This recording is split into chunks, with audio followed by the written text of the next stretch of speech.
Allô Monaco, ici Saint-Etienne, 2 minutes 30 secondes de jeu seulement, et tout de suite une tête de Zanon qui fait dresser le cheveu des Messins. Alors ces Messins repartent à rebrousse-poil et Raspolini met tout de suite Jean Castaneda à l'ouvrage. 0-0, mais seulement 4 minutes de jeu. Allô, ici Monaco. Saint-Etienne dans tous les cas, regardez Didier, pas de problème, les Verts sont maîtres et même gamètres de la situation. Et votre jeune confrère Paganelli, lui, va retrouver tout de suite la fraîcheur de ses 19 printemps. 1-0. Et on est encore à moins du but. Mais quand Jean-François Larios et Michel Platini s'entendent comme des larrons en foire, on peut bien sûr craindre le pire. À peine 2 minutes sont écoulées. Et déjà, tout de suite, 2-0. Plus que 2 buts, une bagatelle à cette allure-là. Surtout, bien sûr, si l'on cède de la main. Et tout de suite, ce point de Platini sera justement refusé par l'arbitre M. Bakou.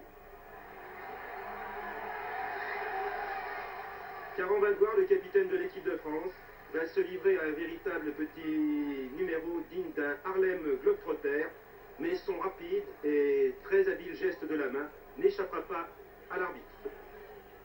Il brûle ici la politesse à Mahut, voilà la belle main.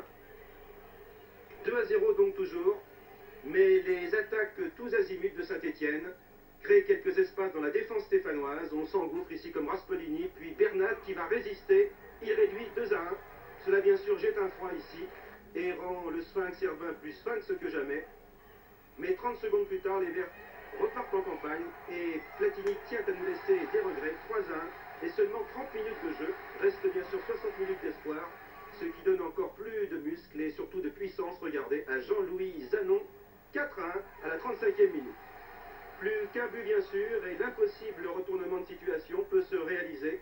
La pression stéphanoise est alors terrible, si terrible que Battiston en perd la précision juste avant la mi-temps. Et bien sûr, on sait absolument ce qui se passe au stade Louis II en cet instant, Didier. Eh bien oui, au stade Louis II, il ne se passe pas. L'équipe alsacienne, on l'a vu, la formation Lorraine craque, elle, littéralement. Et Philippe Millot est de la fête, 5-1.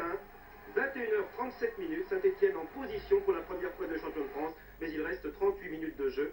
Et si Metz joue très ouvert, c'est bien sûr à double sens. Et par Brasiliano ici, ils reviennent à 5-2, 3 buts d'écart. Le titre est à nouveau sur les épaules de Monaco. Il est 21h40 minutes. Mais 3 minutes plus tard, dans cette soirée folle, Battiston lance un nouveau pétard 6-2. De nouveau les fameux 4 buts d'écart. Le titre fait des va-et-vient. Il est à nouveau en cet instant du côté de Geoffroy Guichard. Et il l'est même de plus en plus car Larios, sous les yeux des émissaires de Tottenham, fait grimper à 7-2. Saint-Etienne a fait l'impossible. Tout dépend désormais de Monaco et de son farouche adversaire Strasbourg.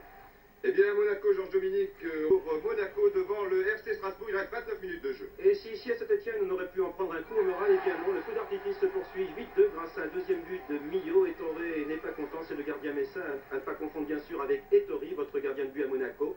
Heureux ou pas, cela ne contrarie aucunement Larios, regardez, et son compère Platini. Tout de suite, 9-2. Allô Paris? À vous. Allô Paris, est-ce que Saint-Etienne peut me rendre l'antenne? S'il vous plaît. La voici. C'est terminé à Saint-Etienne, mais je peux vous dire aussi que c'est terminé à Monaco. Le Prince Régnier est soumis.